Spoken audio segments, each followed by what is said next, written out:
It's not supposed to be here, yet its beauty is exquisite. White shoreline, water like glass, rugged mountains almost mystical in the desert haze.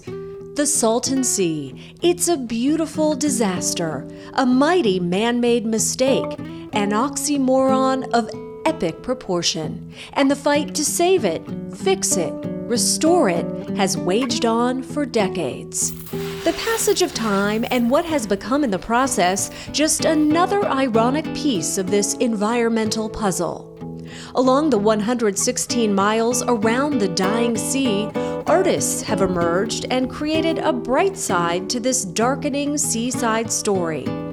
Their creations are giving folks a new reason to day trip just east of Greater Palm Springs, see the sights, and in turn discover and learn something about the sea. One of the most well-known stops, Salvation Mountain, where one man single-handedly built and painted a mighty tribute to faith and love. Leonard Knight's house of 26 years was his life's work, the intricate monument undoubtedly more famous now in his afterlife. A short drive north and a turn on East Jesus will land you here, a spot where you might lose sight of focus. There's a lot to love and almost too much to see. It's an open-air gallery of who's-its and whatchamacallits. Some works are profoundly punctuated, others erected just because. The guarantee? You will leave with a smile. The ghostly town of Bombay Beach is worth a drive-by and a meander through the drive-in, one of the many art installations populating the mostly vacant lots and buildings there. Artists are hoping their creations, which celebrate music and philosophy, will help the 600-acre town on the Salton Sea shore eventually become a relevant cultural destination. Just down the street, the Ski Inn, the lowest bar in the Western Hemisphere. Sitting at 223 feet below sea level, it was once the main watering hole for water sport enthusiasts who frequented the area. It's certainly a dive bar worth a peek inside, a quarter in the jukebox, and a listen to some of the locals who remember the scene when it was a scene. Leave your mark, and if you so choose, your hope that the area and the sea that surrounds it can rebound.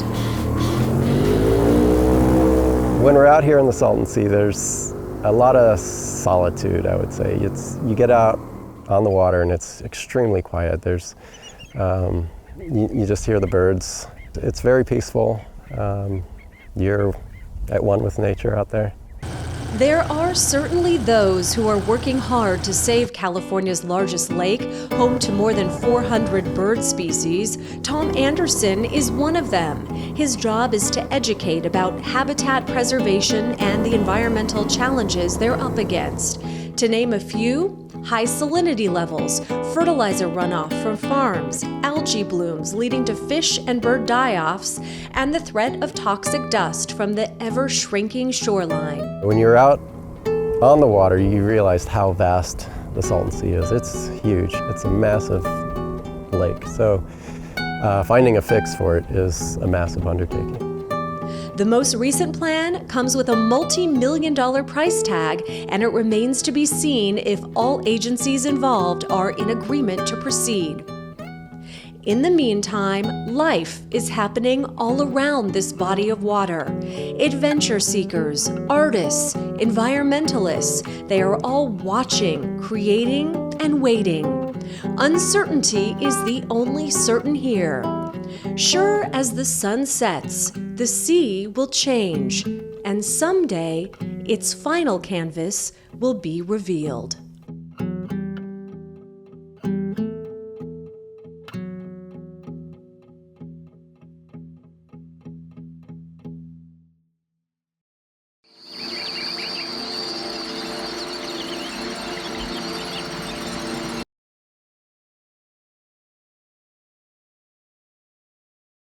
Thank you so much for watching Wanderlist. Don't forget to like and subscribe to see where we wander next.